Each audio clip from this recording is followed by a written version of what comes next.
I'm acting low. A pound of weed and a bag of blow. I can feel your love pulling me up from the underground.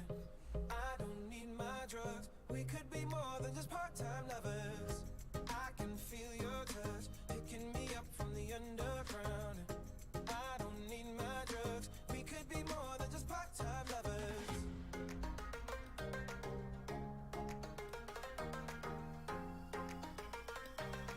We could be more than just part-time lovers. Ladies and gentlemen, we're back. It's the Ruskell Gaming Podcast, but a little different. Now we're labeling it. It's Draft Talk, the greatest time of the year.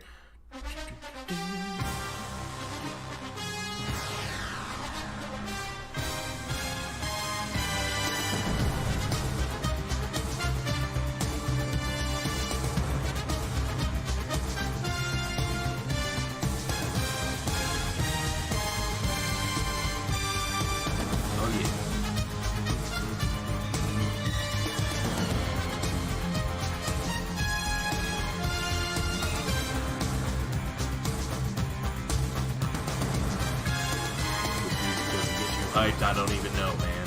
This music doesn't get me hyped, I don't even know.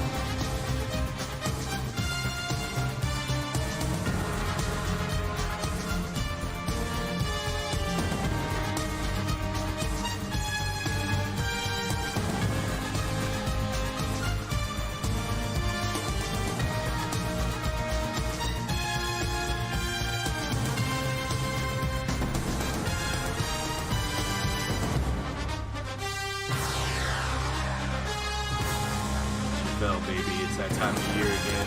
It's that time of year. It's time for the draft. Let's get it. Alright, so here's the deal. It's that time of year again. As I said before, it's time for the draft, which means we're going to talk about the draft, which means we're going to talk about the players in the draft, which means we're going to talk about teams. Just kidding. We're not going to talk about teams, actually. It's a different episode. This is all about sleepers. Tasty coffee. This is all about the sleepers. Everybody knows the top dogs. I'll mention my top dogs at each position. Everybody knows the top dogs. I want to talk about those guys that are going to go second, third round, maybe even deeper. Probably. I have them second, third round, all of them.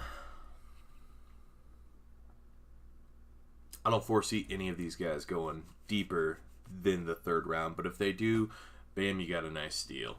So, more power to you if you get them that late. I want to talk about those guys, because everyone talks about the top 10 guys, first round guys. I want to talk about the deep guys. Those guys you miss out on the top ones, you're looking for someone similar or better, then these are the guys for you. That's who I'm talking about right now. So, without further ado, let's cover who I got at the top of each position. Starting with the quarterback. One Mr. I think going into last year, I said this guy's going to be a great NFL quarterback, great quarterback. He didn't have the year he had, or didn't have the year expected. I was expecting more of him, but he still had a great year. He still had a solid year. It wasn't anything special, but it was good. Out of Missouri, Mr. Drew Lock. He is who I think is the best quarterback in this draft. He looks the part of an NFL quarterback. Great pocket passer, has enough speed to get out.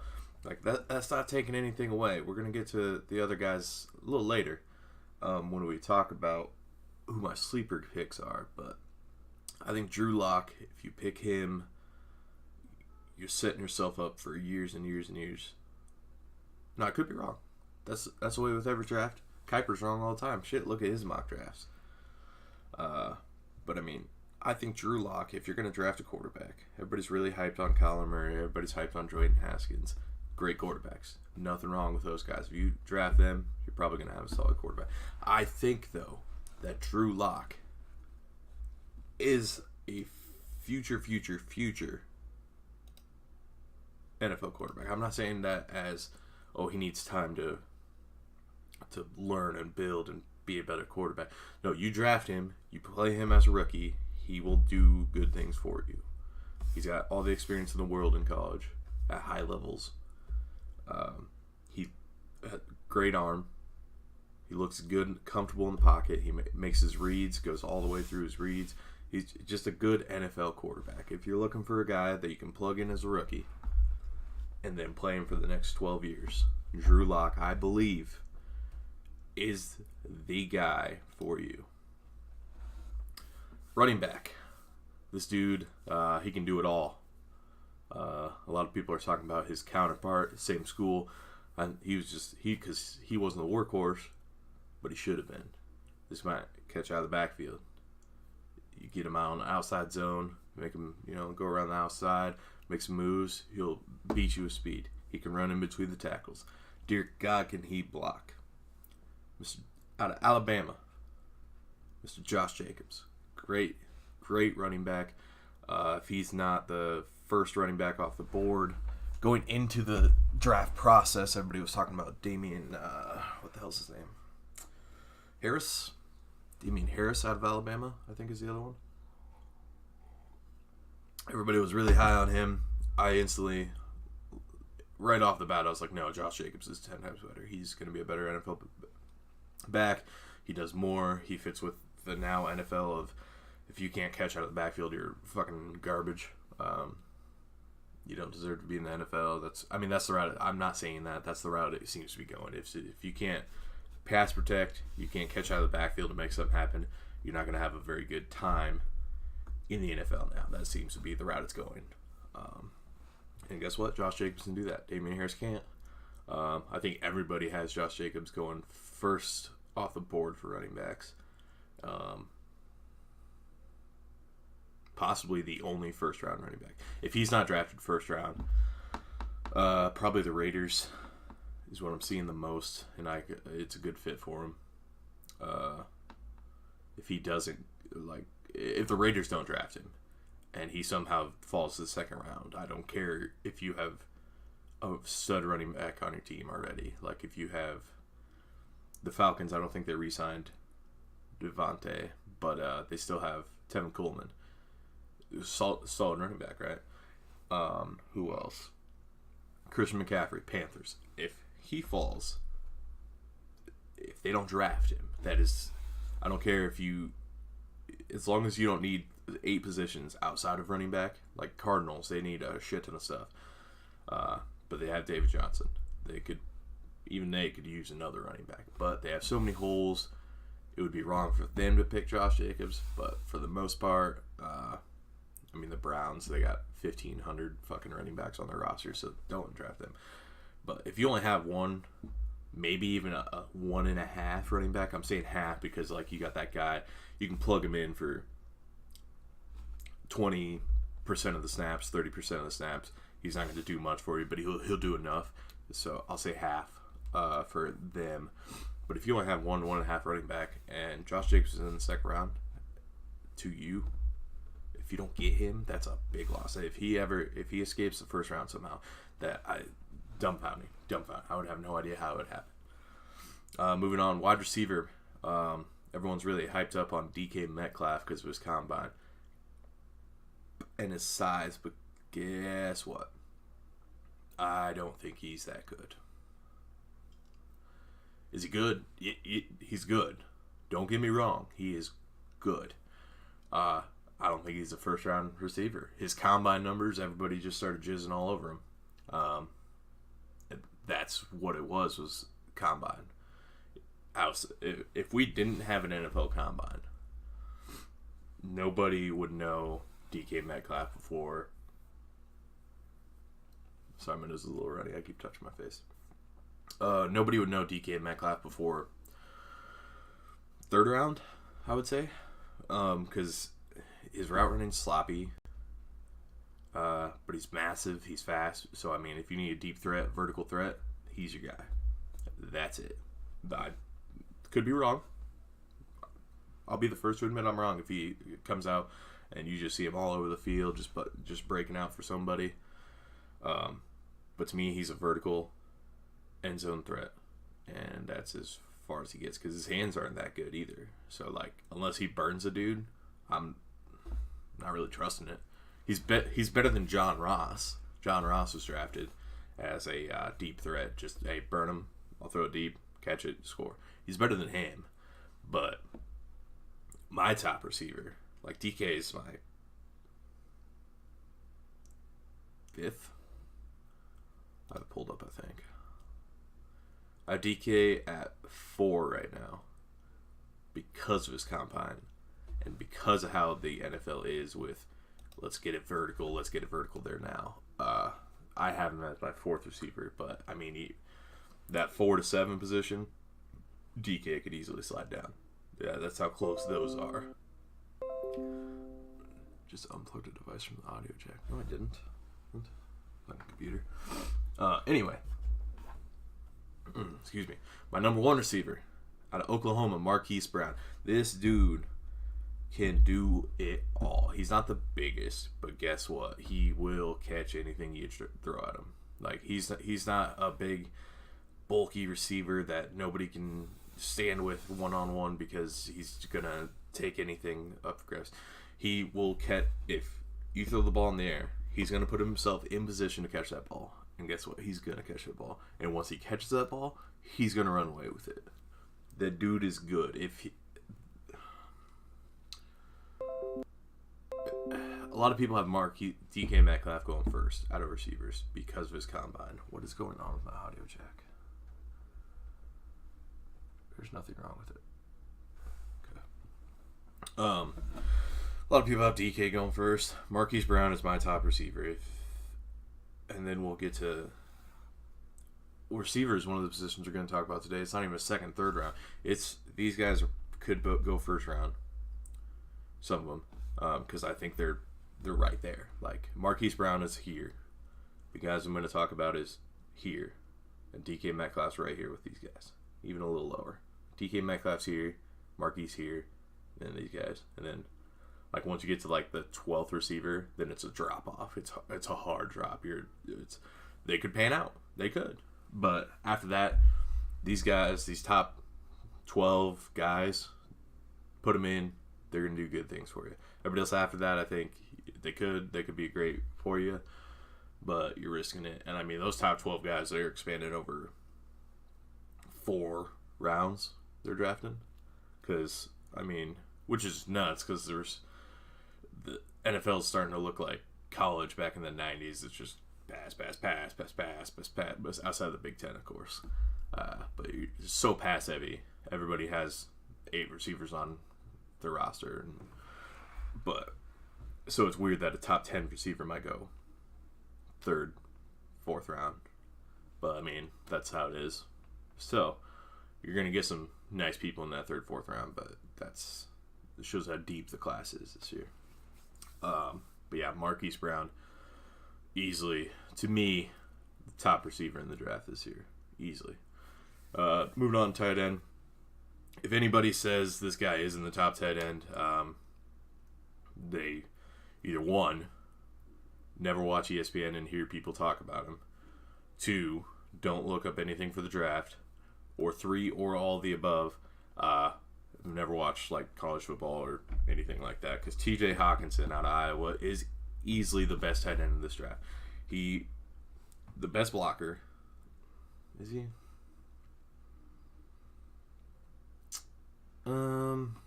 What's his name? There's a guy that might be a better blocker. It's Tommy Sweeney. Dawson Knox out of Auburn's good. Tommy Sweeney, where is he from? Boston College? No, I don't remember. There's this big old dude. He's like 280 pounds at tight end. He might be a better blocker because that's all he virtually did. He was a goal line dude. Was when he caught his passes. So he might be a better blocker than Hawkinson. But other than that, Hawkinson is the best blocker in the draft. He's got hands that competes with anybody on the draft. He's a little slower, but a little slower is 4.73. I think he ran 4.75, something like that. So I mean, if you're not running a 5, to me, you're fast enough. You're going to get hawked down by some fast dudes and stuff. Obviously, you don't have that breakaway speed. But if you run sub 5, you're at a tight end, especially tight end linebacker, safety, you want to see that for sub 4.8, 4.7. Corner, you want to see sub 4.5. But at those bigger skill positions, linebacker, tight end, especially running back even, if you run sub 5, you're fine. Like, obviously, a running back, you might want 4.4 speed. If you run sub 5, you'll get the job done. You might not have those big 80-yard runs, but you'll get the job done. Same with Hockenson. He's fast enough. His routes are clean as hell. So he's going to, if you try to put him one-on-one with a linebacker that's not that good, he's got to have a safety on him. And guess what? It's got to be a big safety because Hockenson is a big dude, and his hands are unbelievable. So if you try to match him up one-on-one linebacker, you're done. Pick apart his zone because his routes are clean. So he's going to be able to find his way into his zone with a good quarterback that can lead him to spots.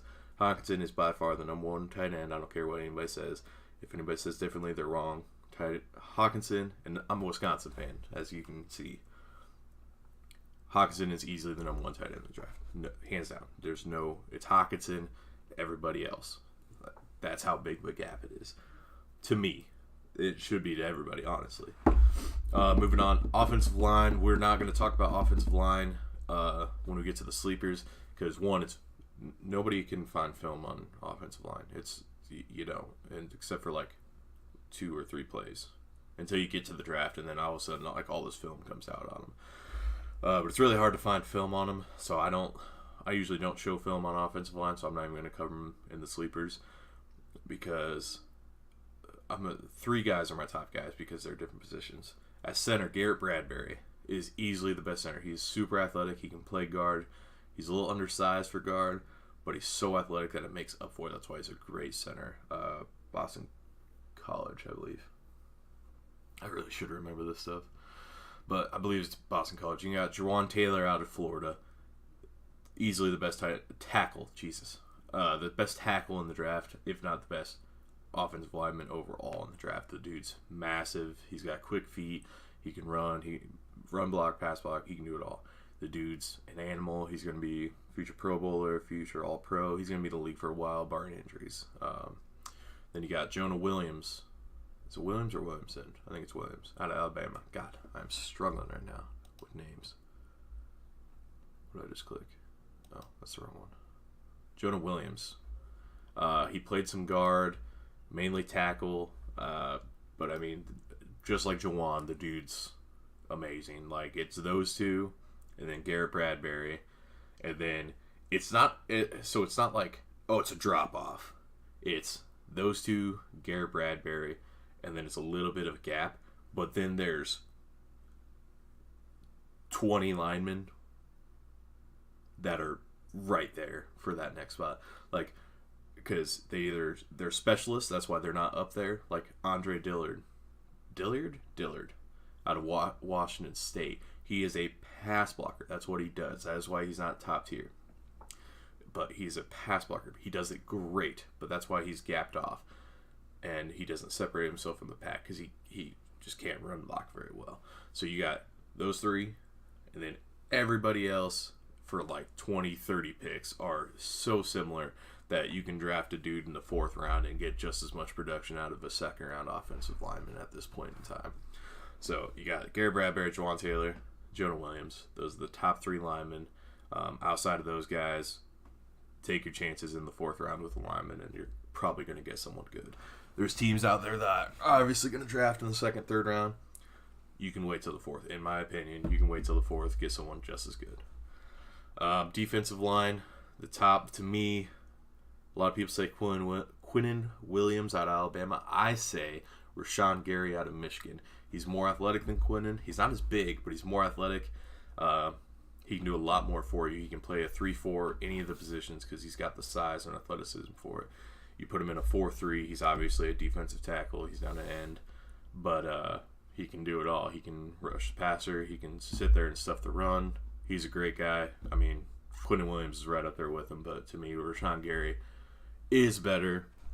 And I don't think the draft will show that. I think people will pick Let's see. Who's the fourth pick? San Francisco second, Jets third, Raiders 4? No, Raiders are 5. I don't know. I think Quinnen Williams will be drafted first, but I think Rashawn Gary's better. I mean, they'll be like pick 4 and 5, 5 and 7, because the Giants are probably picking a quarterback, if not trading down. So yeah, I mean, Rashawn Gary's getting picked right after. I think he's better than Quinnen Williams, though. Edge rushers, and I mean, me and pretty much everybody that I watch, all NFL draft analyst dudes, they have D-line, defensive end, and defensive end is shrinking to just D-line now virtually, because they all do the same thing. And then edge. Those are the pass rushing specialists, either a 4-3. If you put them in a 4-3, they're rushing.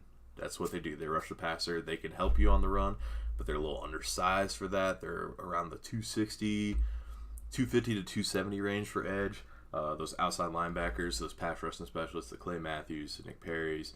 Yes, I just named 2 Packers, but Clay Matthews, D Ford, Justin Houston, guys that play 3-4, DeMarcus Ware. They're virtually DNs at the 3-4 position. What was the dude that went to Houston out of South Carolina?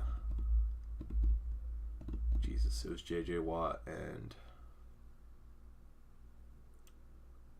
that's going to bug me if I don't think of it. I don't remember his fucking... God damn it. Now I got to look it up. Excuse me. Texans... Outside linebacker. I'm going to...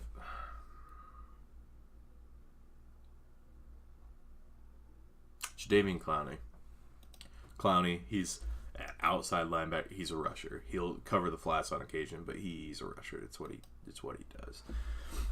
So edge, again, same with TJ Hockenson. If you don't have this guy as your number 1 edge, you're stupid.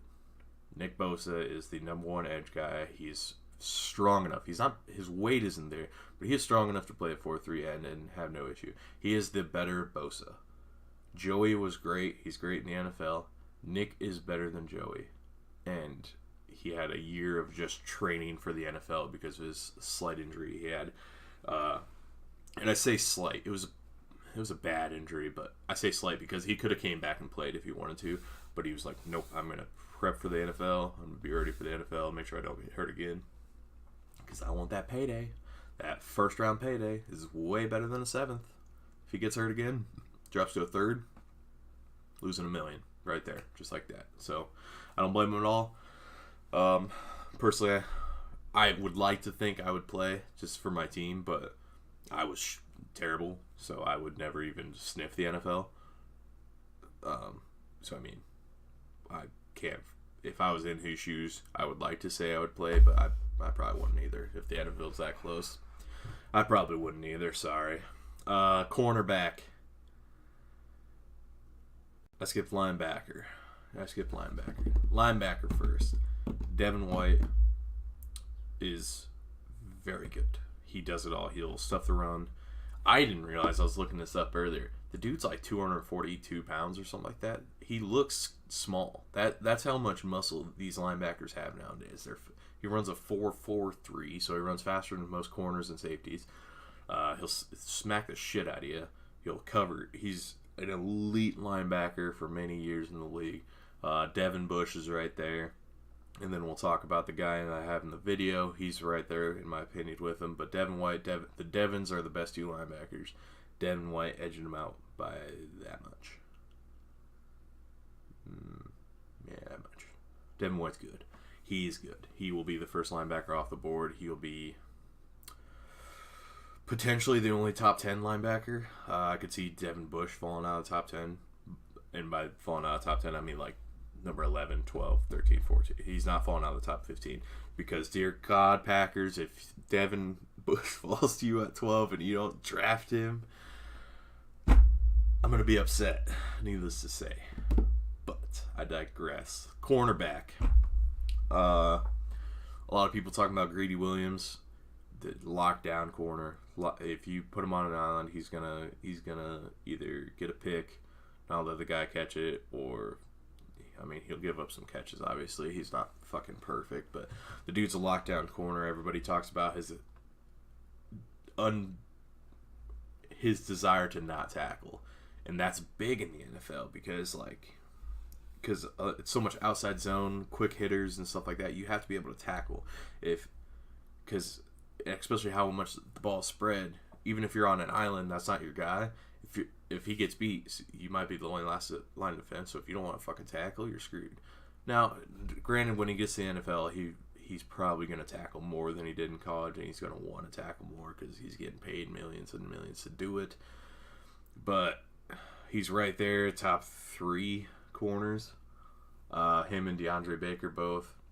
Neither are my top corner.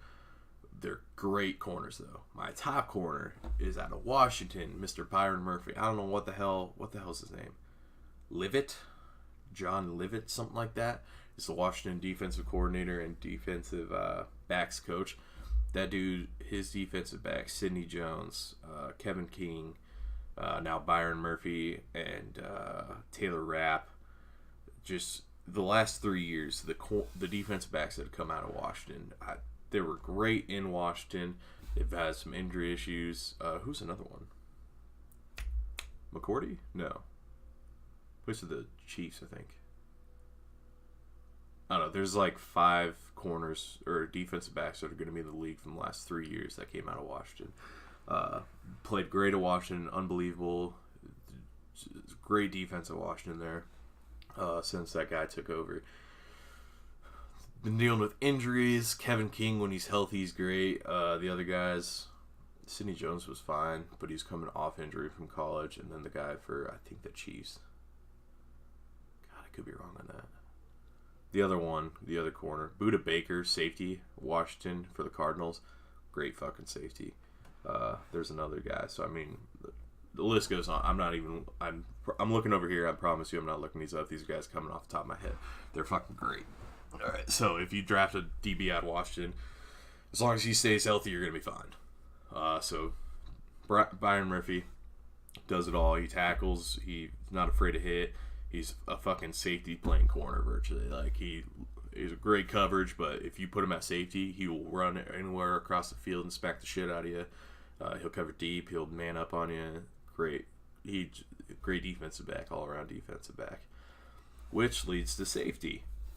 Washington, Taylor Rapp. Everybody's really high on Jonathan Abrams. I am too, trust me. Especially in Mississippi State, Iowa, what bowl game was that? Outback Bowl? I remember the first time Jonathan Abrams got a tackle. He lit the fuck out of who was one of the receivers, I think, for Iowa. And I was watching it with my dad, and he's like, "Oh, it's a pretty good hit." And I was like, "Well, that's probably the top safety in the draft this year." And he's like, "You're full of it." Now look, top safety in the draft possibly. Jonathan Abrams flies around the field with reckless abandon. He'll cover you deep. But Taylor Rapp is something special. He will cover anybody. Well, not anybody. He's not gonna fucking man up against Julio Jones or shit, but he'll cover a lot of people. He'll get the deep covered. I don't think he's as much of a fly around the field type as Jonathan Abrams, but he'll get all over the field. He'll hit with the best of them. He'll tackle with the best of them. He'll cover with the best of them.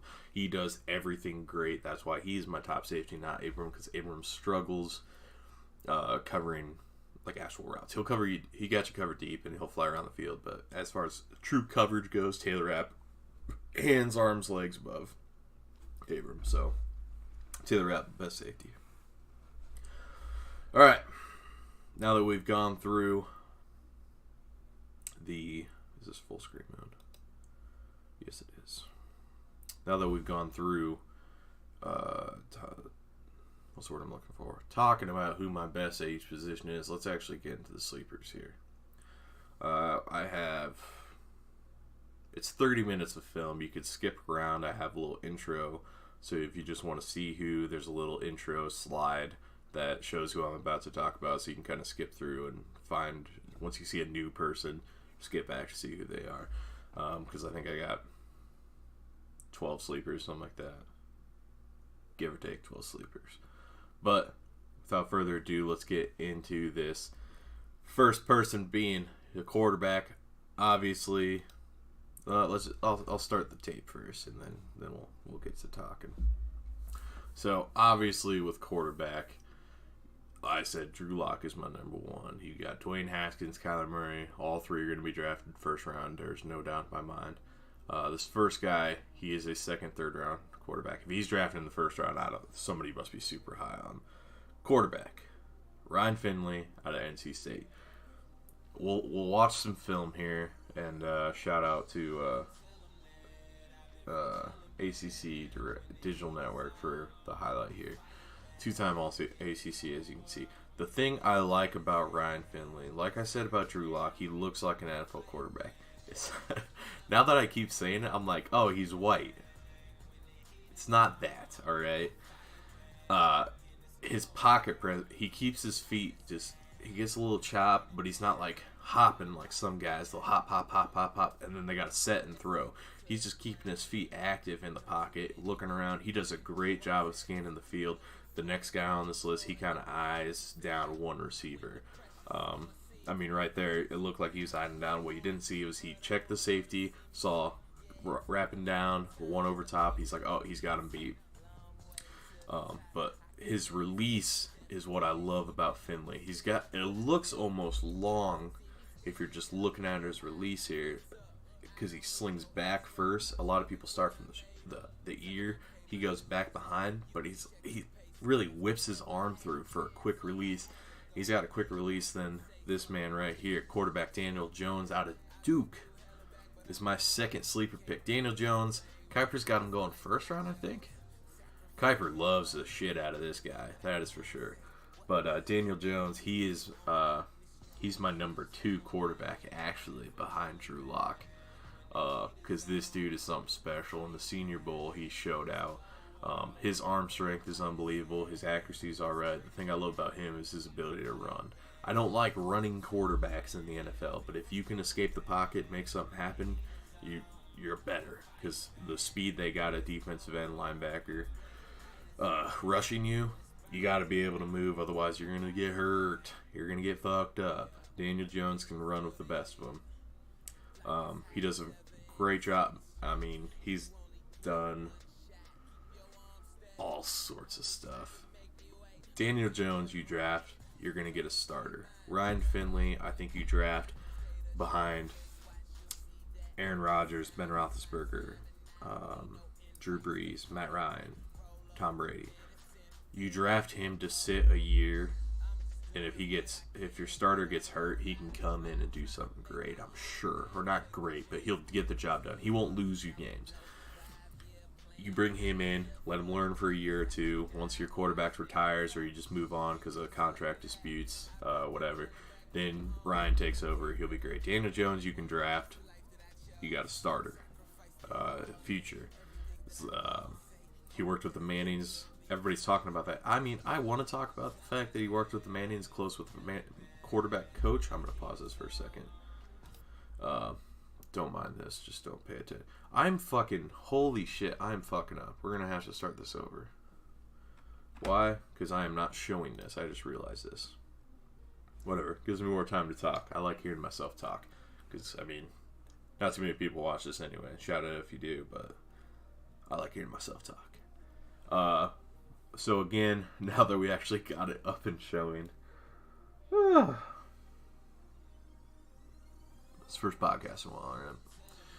Now that we got it up and showing, again, Ryan Finley, he's gonna be your backup guy, and eventual starter because he's good. Daniel Jones, you put him in, he's gonna do fine as a starter. He might, for all I know, he might break out and be better than 50% of the league. He'd be top 10. He could be. I mean, that's the thing about the draft. Everybody can project where you're going to be, but everybody can be fuck all wrong. So Daniel Jones could come in and be a top 5 quarterback next year for all I know. I don't think it'll happen. Most rookies aren't. If they are, they're usually guys you see. Like Kyler Murray, I want to say will do good. Dwayne Haskins, I want to say will do good because they have the potential. Drew Lock, I want to say will be good, but I don't know. Nobody knows. That's the great thing about the draft. You can project all you want, but just because you're projecting it doesn't mean it's going to happen. Yeah, Danny Jones, he has the Manning connection, which everybody brings up. He's not a Manning, guys. The Manning intelligence is all there. Daniel isn't as smart as Manning is, but they have worked with him. If you watch him, you see a lot of Manning. The way he stands in the pocket, the way he holds the ball, the way he moves his feet, he's got a lot of Manning. He is by far more athletic than any of the Mannings, but he is not as smart as him. His arm is on par with Eli. But the things that make the Mannings so great is their intelligence. Daniel Jones doesn't have that. He's a smart guy, I'm sure. I mean, he went to Duke. Duke's not a bad school by any means, but yeah, I mean, he's got all the training in the world to be an NFL quarterback. So, to me, he's the my second quarterback behind Drew Lock. I think I said top earlier, but he's my second quarterback behind Drew Lock. As far as who I think will be more successful in the NFL, I think Drew Lock will be more successful in the NFL. But, I mean, it sounds weird saying Drew Lock is my number one, Daniel Jones is number two. Because if it came down to it, I would draft Daniel Jones over Drew Lock because I think there's something special about him. But there's also a bust potential with him. Drew Lock, you're going to get a quarterback. He's going to play. You're going to be fine. Daniel Jones has a lot of bust potential because his accuracy is a little different. And he's, I want to say, he threw a lot of interceptions and it kind of gets to him. If you get that, you're good though. Ah, that's really good coffee. So yeah, there is that bigger bust potential with Daniel Jones. That's why I can see his second round. Let's go to running back Darrell Henderson out of Memphis. Dear God, you want to talk just this first clip? Speed. Whoop. Got two hands on him because that was it. Because he's so fucking fast. Like Josh Jacobs. Best running back in the draft. He can do it all. Run, block, catch. He can do everything. Darrell Henderson is another guy that fits in today's NFL. If you catch it out of the backfield and make some space because of your speed, you're going to work in the NFL. That's Darrell Henderson out of Memphis. He is so goddamn fast. So goddamn fast. Great pass catcher. Just... You want to talk about, and he's a guy that converts his speed into power. He gets the speed going, and he'll be able to run some people over, not just make you miss because of how fast he is. So yeah, I'm big on Darrell Henderson. I could see him going third round. I don't think he'll go second, third or fourth round, and he'll be a great third down back for somebody. And then if injury occurs, something, or he just balls out in camp, for all I know, he could just be a premier back for one of those lower teams that don't really have a back, or they're kind of that half type of back. But yeah, he's a third down back for sure. He'll make some fucking plays happen. Compared to David Montgomery's probably my number two back out of Iowa State. Good guy. He does it all again. Just like Josh Jacobs does, but Darrell Henderson has got elite speed. Second running back, Miles Sanders out of Penn State. This guy I can see going second round for sure. Or I can't say it for sure because I don't know if he'll go second round, but second round, third round. If he goes later than third, I would be very much surprised. He's another back, does it all. The running back class this year isn't deep, per se. There's probably 10 running backs that you look at and you're like, oh, they can make an impact as a rookie. An impact. I'm not saying a Saquon Barkley impact. There is some potential there. But there's not a lot of teams that need a running back. There's a lot of teams that already have a running back set, so it's kind of hard to, like the Raiders need a running back. For the most part, everybody has a running back, so it's hard for somebody in this draft class to really make a Saquon type burst onto the scene. But remember, Miles Sanders, when Saquon was in his last year at Penn State, people were talking about Miles Sanders already. Now, this is when Saquon was fucking doing historic things at Penn State. People were talking, oh yeah, hey, there's a guy behind him that could possibly even be better than Saquon. And, I mean, last year, he didn't do the numbers that Saquon had, but you saw it. Or this year, you saw it. He's a great running back, and he does it all. He's, like, if you look statistically wise or, like, intangible wise, I think he's a step lower than Saquon on pretty much everything. But the dude's good. Like, you saw Saquon have a hell of a rookie season. There's no reason Miles Sanders couldn't have just as good of a rookie season. Because he's good. Moving on, wide receiver A.J. Brown out of Ole Miss. Now this guy could be number 2, number 3 receiver drafted. He could go first round, probably second round more than anything. Everyone talks about DK Metcalf like I did earlier. A.J. Brown's better. His routes are some of the cleanest routes you'll see. Once he catches that ball, you never know if he's going to run it for 80 yards or if he's going to get tackled. I pretty much anytime he's not going to get tackled right away unless the corner safety's already on him. The dude, after he catches the ball, is elite. His route running is elite. His catching is great. But he's that guy, you get him the ball in space. He's not like a Cordarrelle Patterson, get the ball in space, where he's not going to catch it. You got to throw it right at his chest and hope he catches it. A.J. Brown will go up and catch some balls and then make something happen with it. I love A.J. Brown. His size is what people get. He's got that slot size, so you're afraid to take him on the outside. But he's one of those so quick and his routes are so clean. If you line him up on the outside, you can do some shit with him with routes, and he'll burn away from people. So A.J. Brown is my first sleeper pick. And by sleeper, I mean possibly first round pick at receiver. As we just watch him go to work here, the dude's he's unreal fast. And like not even 40 fast, but he's football fast, and he's so shifty with it. He cuts on a dime. Just whoop, gotcha, bitch. He's good. He's good. I would draft A.J. Brown over DK Metcalf. Personally, again, his size is something that people worry about. But I mean, he's so athletic, he makes up for the fact that he's small. Look at Paris Campbell out of Ohio State. I think he's the best slot receiver in the draft this year, and that dude's tiny. He's 5'9", maybe 5'9", but the dude's tiny. But I mean, he's something special. I would draft Paris Campbell in a heartbeat if I needed a slot receiver. I mean, he can play on the outside, but Paris Campbell's legit. I would not be afraid of him. Then we got N'Keal Harry out of Arizona State. This guy, he doesn't have breakaway speed. He's not a vertical threat per se because he is a little on the slower side, but his routes are clean. He will make a fly route look like it's the greatest route you've ever seen. His routes are clean as hell. Oh, and his hands, possibly the best in the draft. I can't think of many people that have better hands than N'Keal Harry. Oh, and he can jump out of the fucking building. So this guy is your true end zone threat. You throw it up, he'll go and get you the ball. He won't break away speed, but if you're in a tough pickle, you're about to get sacked, you see him one-on-one on the sideline or something, toss it up, and he's probably going to catch you the ball. The dude's good. He did, as you can see here, he returned punts. So, I mean, he's obviously fast.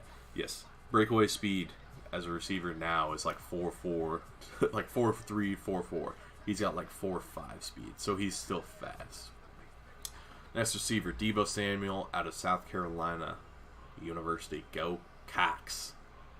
Deebo Samuel, and I think McShay is one that says this. I've seen some NFL Network guys talk about Deebo too. This dude, this wide receiver draft is crazy, as I was saying earlier, where it's like Marquise Brown and then everybody else for fucking 15 picks. Deebo Samuel is so good. He does everything that everybody does, but just not as great. Like, N'Keal Harry, best hands. Deebo's right behind him. A.J. Brown, probably the best, or I would say Marquise Brown has probably the best routes. Deebo's right behind him with A.J. A.J. is the best guy after the ball. Deebo's right behind him. Big time plays. DK Metcalf because of his size and shit. Debo's right behind him. Debo Samuel can do everything. And guess what? He probably won't get drafted until 3rd, 4th round. So you're looking at a team drafting their 4th receiver as a rookie. He'll come in and be their number 4, maybe number 3 guy in the 3rd, 4th round. And guess what? He's going to ball out. He's not going to be rookie of the year because he is a 3-4 type receiver. He's not like a... I'll compare him to Calvin Ridley last year. He came in behind Julio and the hell's the other guy? Who's your dad? He's not there. It's Taylor Gabriel. I don't know. He came behind Julio and Hooper was there and their running backs, obviously. So he wasn't going to have a breakout season by any means, but he was going to produce. And halfway through the season, Matt Ryan figured out, hey, this guy's pretty good, and started feeding him some balls. So it'll be the same thing with Mr. Debo Samuel. He'll come on late in the season. He might break out right away, but come on late in the season, you're going to be like, oh shit, this guy's going to be good for years. Somebody's going to get a steal in the 3rd, 4th round for him, because I don't think he'll go 2nd round, because receivers are really deep this year. So it's kind of one of those things. Teams won't draft receivers, not because they don't need them, but because you can get one so late, like 4th round, even 5th round, you're still getting top 15 receiver. So, yeah. Tight end, Jay Sternberger out of Texas A&M. I hope you appreciate my color coordination with these name introductions. I was talking about TJ Hawkinson, how he can do everything in hands, arms, legs, feet above the other tight ends. Jay Sternberger does one thing better than TJ Hawkinson. He runs, for being, 6'4", 260 or something. Sternberger's a big boy. He runs clean routes. He will get you open. Not because of speed. He runs a 4.7, 4.69 or something. He's a touch faster than Hawkinson. But he runs clean routes and he'll get open with his big ass body. He'll get you open so you can just throw it to him. Clean routes. He had an injury this past year. That's why no one really... You might say, Jay Sternberger, I think I know that name, but I'm not for sure. Because he was hurt. I think he played 1 year at Kansas and then he went to A&M. Maybe he just went to camp. I don't know. But he was hurt this past year for over half the season, maybe. So, yeah, he dropped off people's boards because injury, obviously. And TJ came out of really came out of nowhere and balled the fuck out. Irv Smith Jr. out of Alabama, he's good. But, I mean, Noah and Irv, Noah can block because he's fucking massive and athletic, but he's a receiving tight end. Irv Smith Jr. does everything good. He doesn't do anything great. He does everything good. Jay Sternberger has elite route running ability. He'll catch the ball. He'll high point the ball. He'll block using his size. Hawkinson is... I can't even say he's a poor man Hawkinson, because a poor man Hawkinson would say, oh, he's worse than Hawkinson by he's worse than Hawkinson, obviously, but not by much. He's another Hawkinson type. He'll do everything for you. Jay Sternberger, look for him in the 3rd round probably, and he'll make something happen. 3rd, 4th round, make something happen as a tight end for you. From there, I think we're moving on right now. Yep, defensive line, Christian Wilkins out of Clemson. Talked about Rashawn Gary and Quinnen Williams, how they're fucking great defensive linemen, elite defensive linemen, going to be possibly top 5 picks. Both of them, one of them for sure will be a top 5 pick, with Josh Allen and Nick Bosa and probably a quarterback in there. Maybe Jawan Taylor. I think the Bucs have 5. Maybe they'll pick Jawan Taylor, but one of them will be a top 5 pick between those two. And then you have Ed Oliver out of Houston, everybody's talking about, and Jeffrey Simmons out of Mississippi State, big athletic, not elite. I mean, he's good, but big athletic defensive lineman. Those are kind of the top guys to talk about. Christian Wilkins is starting to make his way into it now.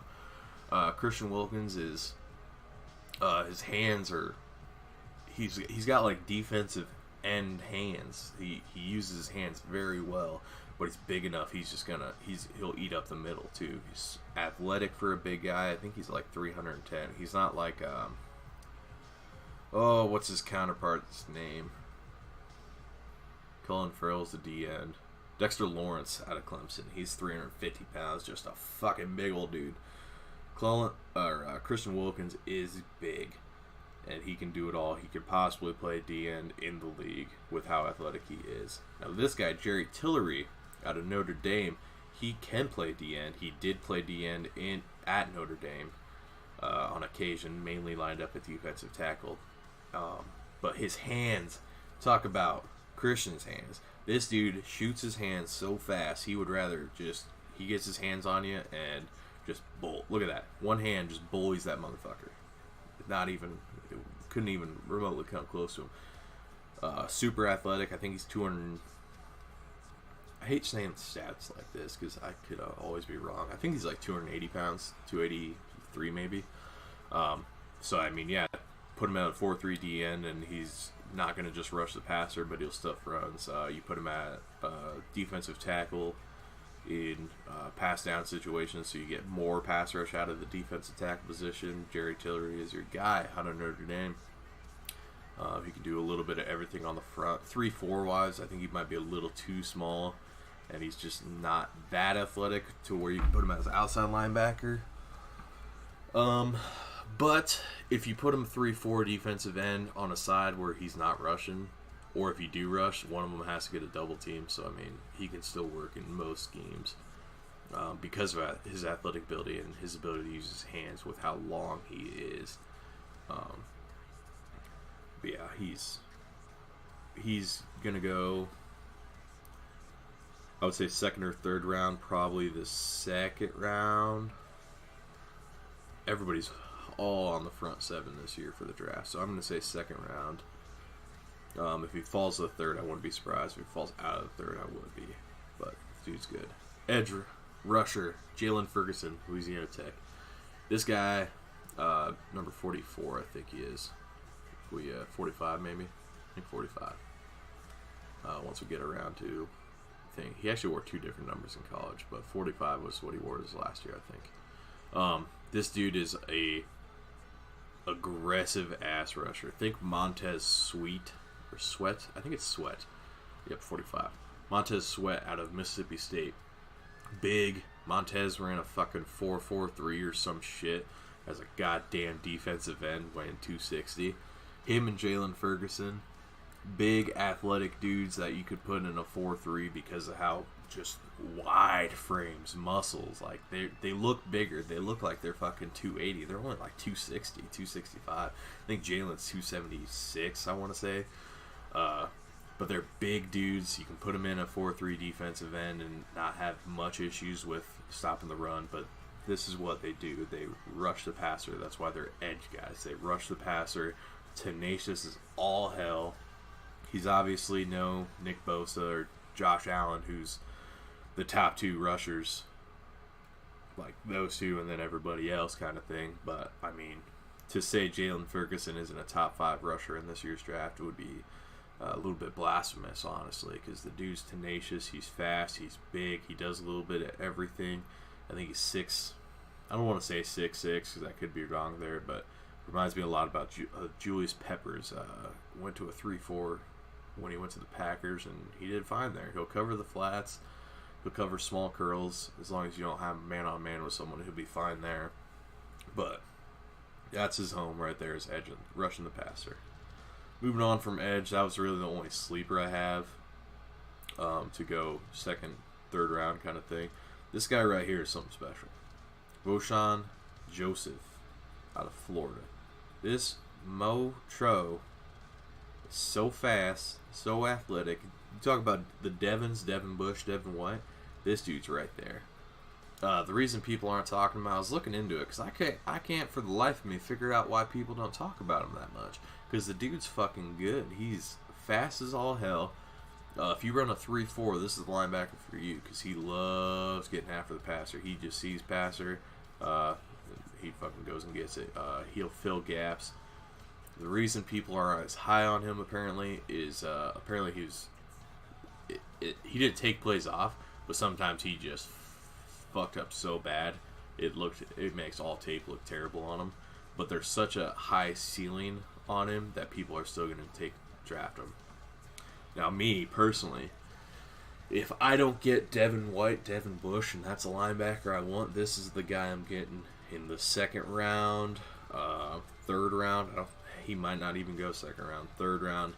If he's in the fourth round, you better draft him. The dude's good, fast as all hell, keep up with most tight ends, running backs in coverage. He'll get after the passer on blitz, like I said, 3-4, because if you get pressure out of the middle in a 3-4, that's where your money's at. Vosean Joseph is the real deal. One scout for the NFL said he's a 5. I can turn him into a 9 easily. That's the type of dude you're working with Vosean Joseph. Yeah, he's just, I don't want to sit there and mumble on about him, but the dude's good. He'll play anything. He'll play 4-2. And then like a nickel, 4-3 linebacker, 3-4. He'll play any linebacker position. And you want to talk about production outside of the first round with the Devins and possibly Mac Wilson out of Alabama. Let's see here. Second round, Darius Leonard, Defensive Rookie of the Year, Colts. Fourth round, I think, Blake Martinez, Packers. Most tackles in the league in the last 2 years. You got Quan Alexander, I think was 5th round. Avery Williamson plays for the Jets now, 5th round. Those are all dudes. Look at where they were drafted late in the draft compared to first, second round anyway, and they produce like crazy. That's another Vosean Joseph, I think. But moving on, we got Amani Oruwariye. I don't know how to fucking say it, so I'm not gonna say it again. But this dude is good. I'm just gonna call him O. I said Byron Murphy is my top guy. Everybody talks about Greedy's lockdown ability. DeAndre Baker's a dude that'll do everything. This guy, guess what? With the big O, he's big as shit. It's like 210 pounds, 6 something, 1-2, massive dude.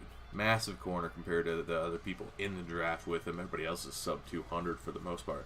So this dude's big as shit. Oh, guess what? He still runs. Greedy runs a 4.3 or 4.3. Yeah, 4.3 something. 4.33. What did he run? Something fucking ridiculous. But guess what? This guy is faster than pretty much everybody else besides Greedy. So he's bigger than him. He's faster than him outside of Greedy. He's not afraid to tackle. Because of his size, he'll wrap up most guys. This is one knock I have on him here. He was watching the ball the whole time, and he goes for, like, look at this. Got the ball. Now I'm going to go for the poke because I overran him. Just get the ball. Go up and get the ball, man. You have the ability to. He did go a lot. He was a big pass breakup guy. He didn't have the most interceptions in the world. He had interceptions, but he's a big pass breakup guy because of his size. He just body people. The thing I love about him is his hips. If you watch his hips, some DBs, they get short, little choppy, they get their legs narrow, their hips narrow. He keeps them wide. That allows him to break on the ball better or flip his hips and turn and run if he does get beat by chance. A lot of people get narrow, can't break on the ball as well. He keeps his hips super wide, and bam, he just breaks on the ball, and he gets there. He's a ball hawk. This is a guy you draft. Probably the second round I can see him getting drafted. Maybe the third round. But probably a second round guy. Dude's corner. He'll start maybe as a nickel corner, but he's going to produce. Moving on to safety, we got Juan Thornhill out of Virginia. Mel Kiper, this is his boy. A lot of people, it's crazy. So he's a safety. Ball hawk. He'll run down anybody. The dude's got on-field speed is tremendous, better than anybody. He'll see that ball, he'll see ball, get ball. That's one, and the next guy I'll show too, see ball, get ball. They'll go get it. Crazy thing about Juan Thornhill, people have him listed as corner. I don't know if that's just because he's stupid, or they're stupid, and they're like, oh, I think he's a corner. What I think it is the dude's coverage skills are top-notch. I'm not saying he's a top 5 corner, maybe not even top 10 corner in this draft, because this year's draft is thick. You got Justin Lane, Julian Love. Those are dudes that might go 4th, 5th round, and they're studs at corner. Rocky Sin will probably go 2nd round out of Temple, but this dude's coverage abilities are Probably second to the guy that I'm going to show next, because the guy I'm going to show next did play corner for half of his college career. Then the other half was safety because he's so fucking fast. He covers everybody, but he'll get man coverage with the best of them. Same with Juan Thornhill. He will cover the best of them. He'll run around. He's not afraid to tackle. It's just how it is. You put him down in a dime package and you bring some safety just to cover over the top. Juan Thornhill is your guy. You bring him in a nickel package even because you have 4 safeties on roster or some shit. He's your guy. You get him as a 1-2 safety. He'll cover over the top. He'll come down and man up with someone if you want to run a blitz package, something like that. Juan Thornhill is good. Don't think he's going first round because I think the only safety that will is Abrams and Taylor. Maybe Taylor. Taylor might not even go first round. I think Abrams will because he's so physical. People will go after him more, but Juan Thornhill, you might see him in the 3rd round, probably the 2nd round, and he's one of those safeties that can do it all. Cover, hit, a little bit of everything. His speed is great. He'll fly all over the field. Look for Juan Thornhill to make an impact in this year's draft coming out of the 2nd.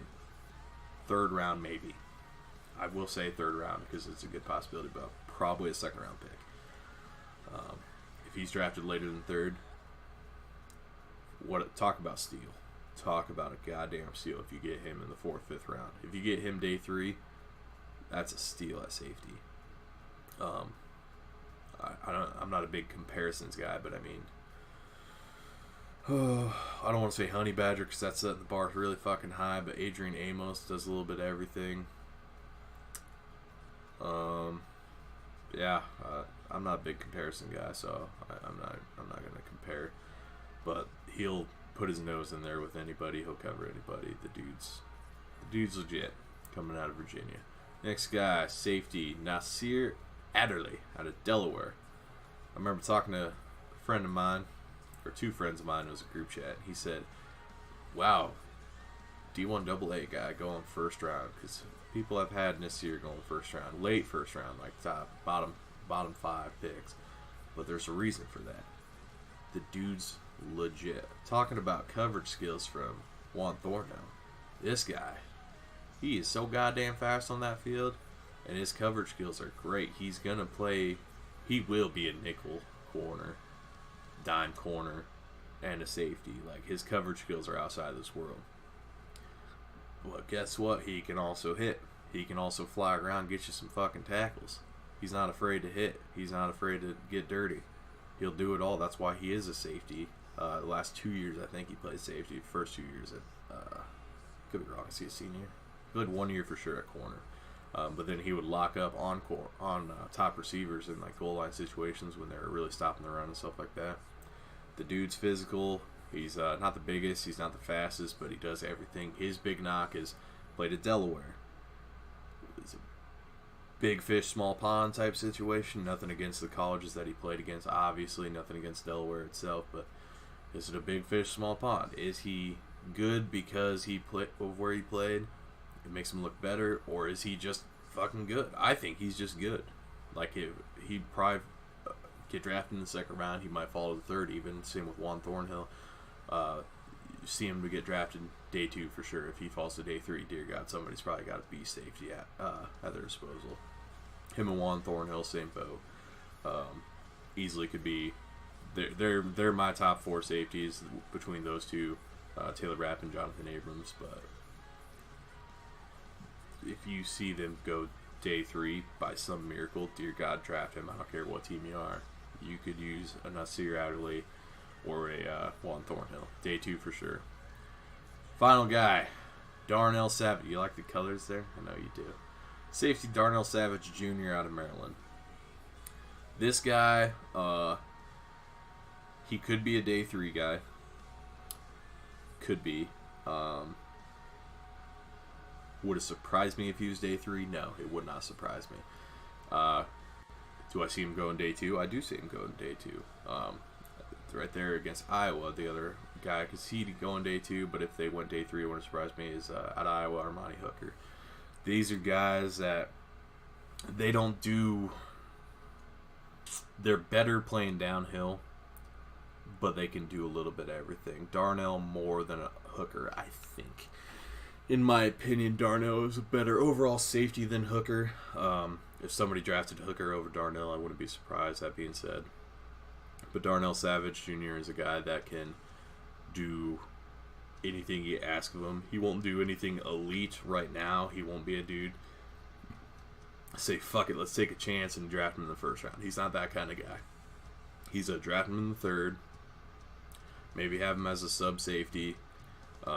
If you absolutely need a safety, he probably will do a fine job if you just plug him in like that. But he's a dude you can plug him in substitute situations and nickel dime situations. You throw him at corner if you have someone to, or not corner, don't throw him at corner.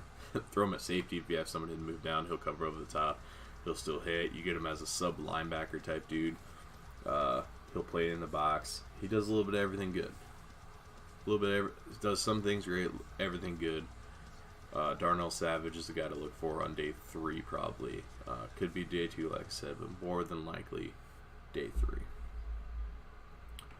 There you have it, folks. That is, let me exit out of my notes. I didn't have all the notes there, by the way. A lot of stuff was off the top of my head because I'm that good. But I did have some notes just to remember who was next in the videos and stuff like that in case I got to the point where I was ready to move on from talking, but the video wasn't caught up with me yet. But folks, there you have it. There's my draft sleepers. It was a nice hour-long pod. That's not bad, actually. I remember my first pod was like 3 hours or so. It wasn't 3 hours. It was some shit ridiculous, though. So, hour-long pod to talk about all the drafts, or day 2 draft sleepers, possibly day 1 for some of them. Don't be surprised if you see some of them in the first round. Remember those names. Last year I said Derwin James was going to win Defensive Rookie of the Year. I think Leonard did, didn't he? Or was it Derwin? 2018. Whoopsies.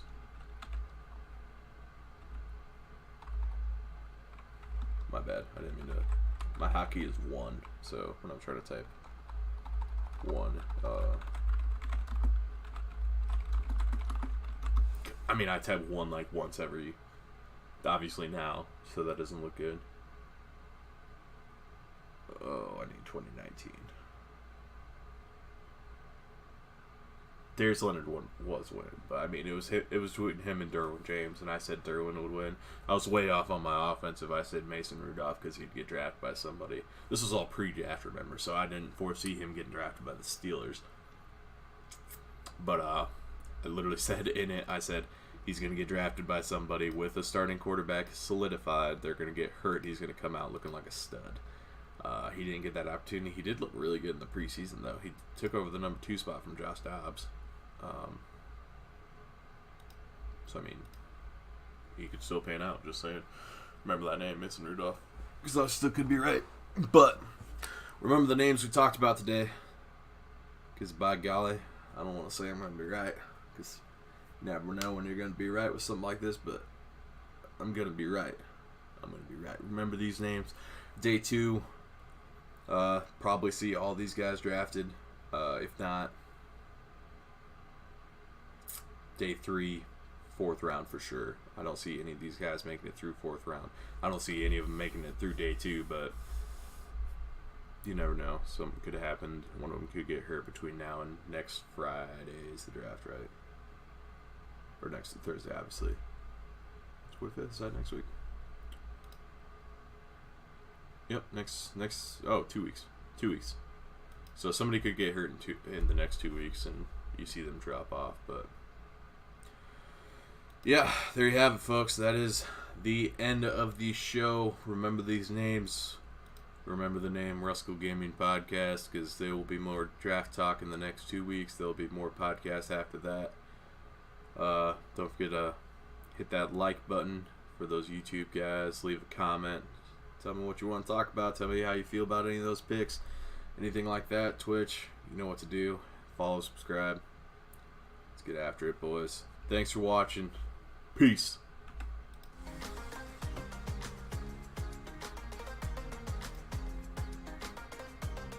We could be more than just part-time lovers.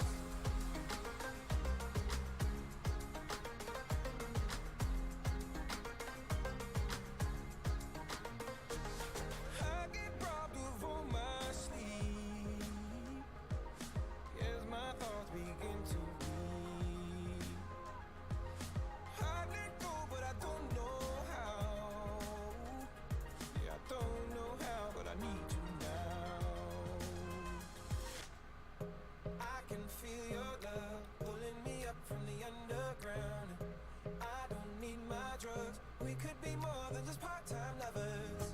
I can feel your touch picking me up from the underground.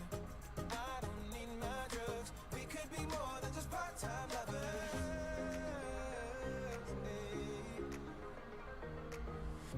I can feel your touch picking me up from the underground.